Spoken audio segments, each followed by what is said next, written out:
Blazebodyz!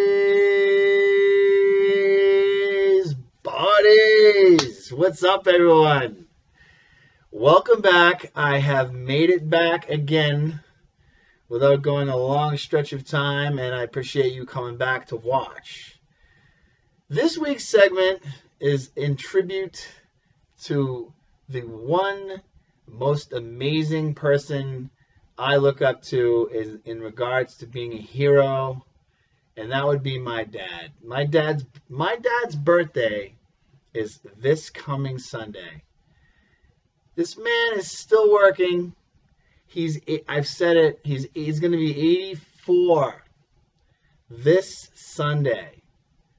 And the guy has more energy, the guy is, I could go on and on. I could sit here in front of this computer for days and tell you all the things he's done.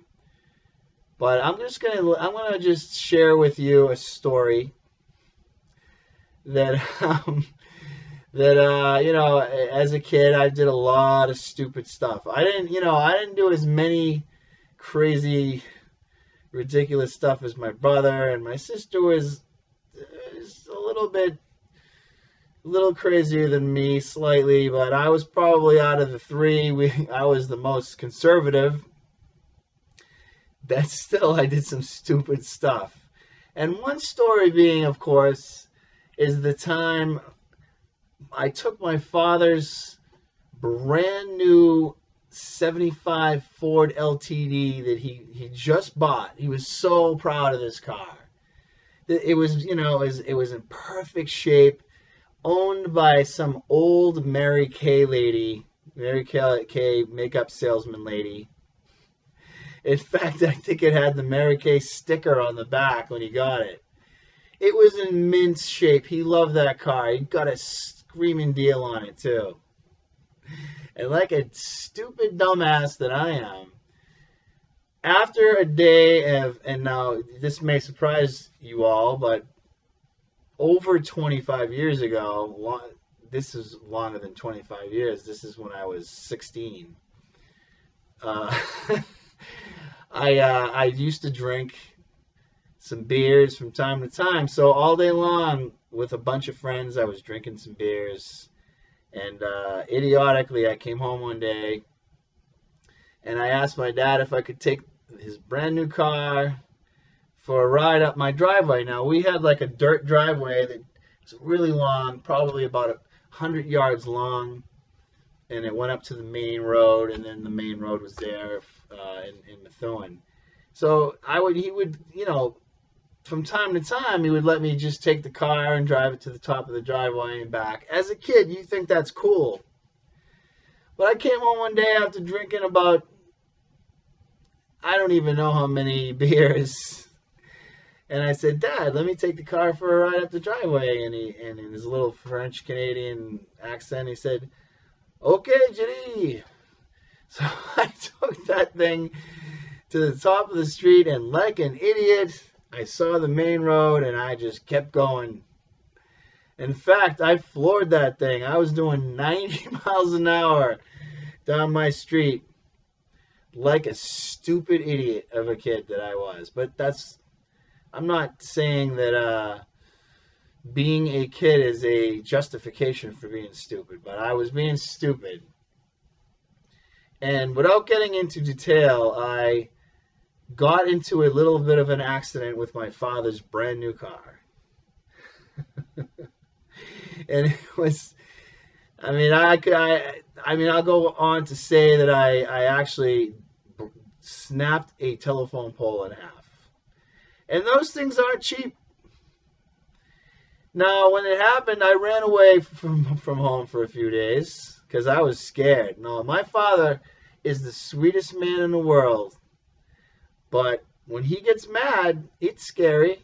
So I ran away in fear.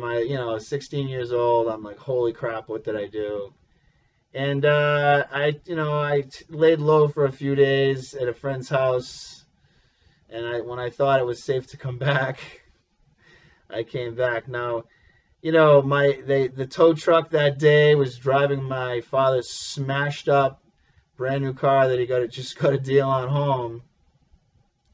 And as they're parking the car in the driveway, this kid, one of my friends growing up, Pat, asked my father.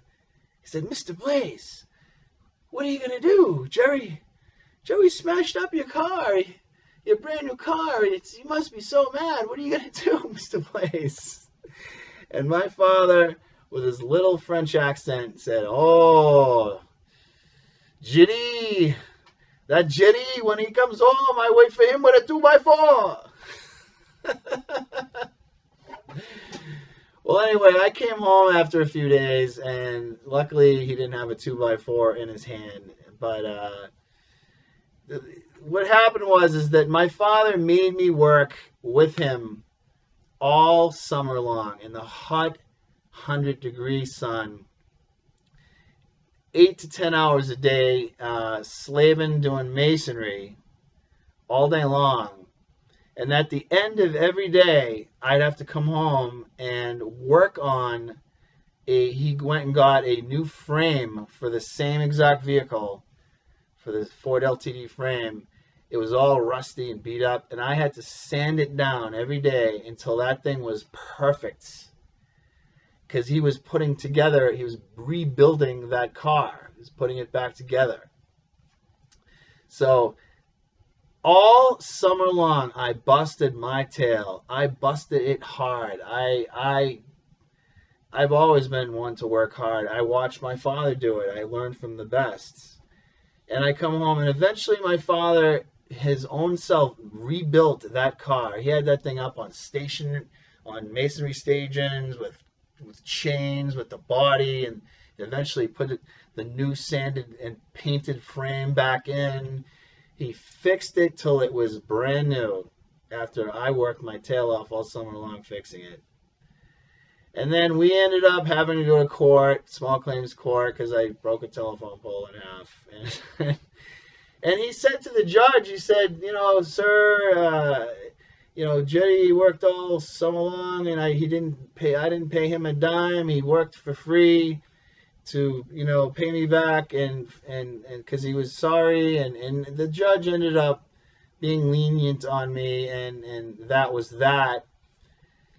At the end of that summer, I had just got my driver's license, and we went and had we used that car to get my license, and I came home one day, and he gave me the car. He gave me the car that I busted my ass off all summer long for free to work on.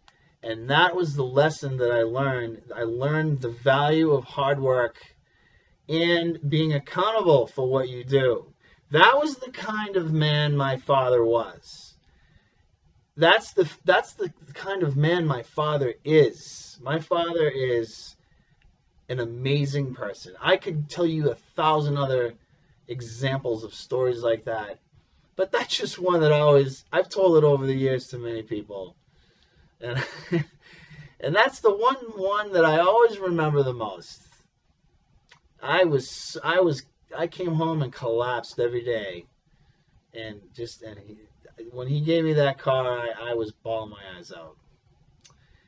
So I just want to say happy birthday, Dad. I love you. I could again, you're an amazing person, and I hope you know we think you're a saint, and we're very blessed to have you on this earth. So I'm gonna leave it at that, and I hope you go out and go dancing like you've been for your birthday, and I'm not going to tell you not to have some birthday cake. I tell all my clients they can't have birthday cake, but you can have it because you earned it. All right, Dad, I love you, and thank you for everything you've done. Happy birthday.